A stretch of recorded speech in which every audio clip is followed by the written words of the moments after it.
को श्राप मुक्त हो। हमारा किया गया भजन का फल हमें मिलेगा। आप शंकर जी के मंदिर एक लोटा जल चढ़ाने जाओ, फल मिलेगा। नंदी से माता पार्वती जी ने कह दिया, अगर ये नंदी को श्राप मुक्त होना है तो नंदी गणेश जी को प्रसन्न कर ले। लड्डू खिलाए, मोदक खिलाया, पेड़ा खिलाया, लिट्टी चोखा खिलाया, ठेहुआ है, हाँ, जो वो आटे में गुड़ मिला के, शक्कर मिला के और उसको घोल के और ऐसा बना के और कढ़ाई में घी में तल के, क्या, हाँ बस तुम समझ गए ना। पर कभी कभी ठेहुआ भी बहुत कट्ठा हो जाता है। एक बार की बात है,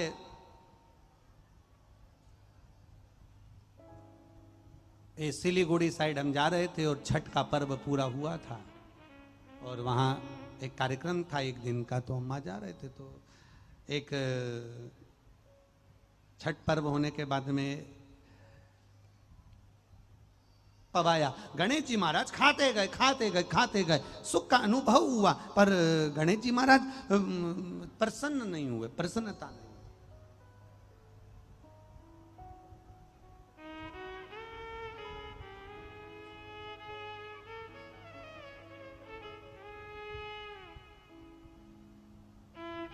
अब गणेश जी प्रसन्न नहीं हुए, बड़ी चिंता लग गई,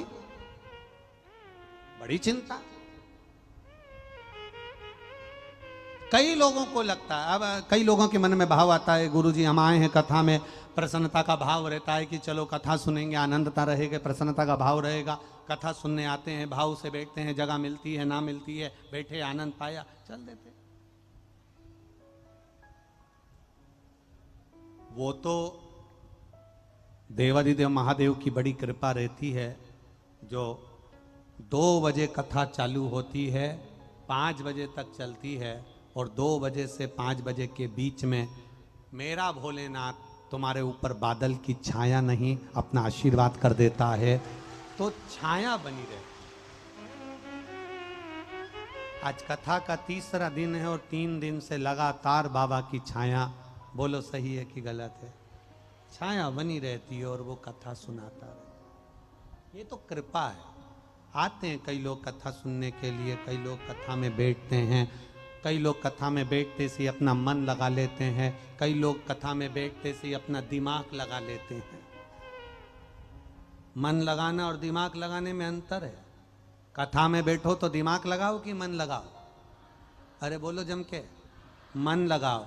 कई लोग कथा में बैठते से दिमाग लगा लेते हैं।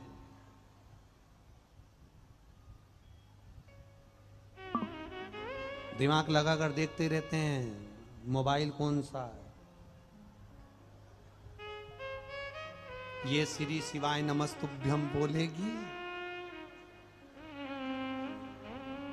और उनमें दिमाग लगा रहे। मन लगाओ, होता है ऐसा नहीं। कथा में सब तरह के लोग पहुंचते हैं। एक बार कथा हो रही थी इंदौर साइड में, वहां एक व्यक्ति की आदत थी, वो कथा में आके बैठता था, सो जाता था। अब ऐसे तो सोने वाले ढेर मिलते हैं, पर उसकी आदत बड़ी विचित्र थी, वो सोता तो था पर सपने में खो जाता था।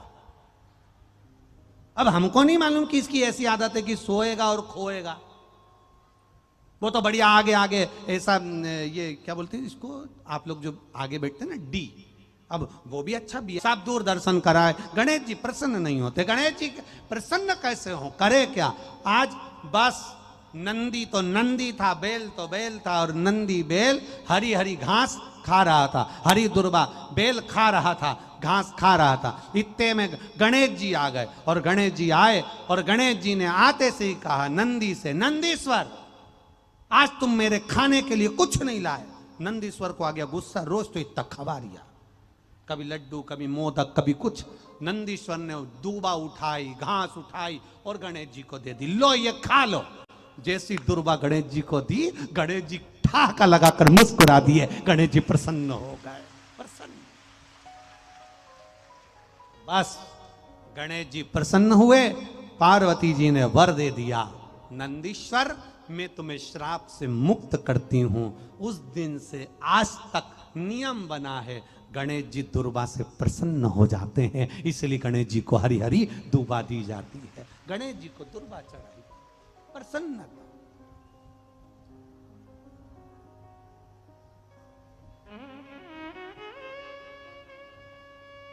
ये नंदीश्वर का प्रेम, ये नंदीश्वर की करुणा, नंदीश्वर की ये आनंदता, जो नंदीश्वर भगवान शिव को समर्पित कर रहे हैं, भगवान गणेश जी को दुर्वा समर्पित कर रहे हैं, ये उनका आनंदमय प्रेम है, ये आत्मीय प्रेम।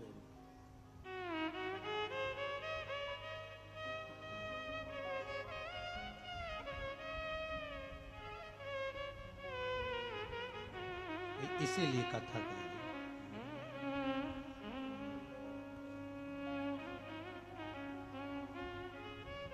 मैं तो बैठी थी गंगा किनारे।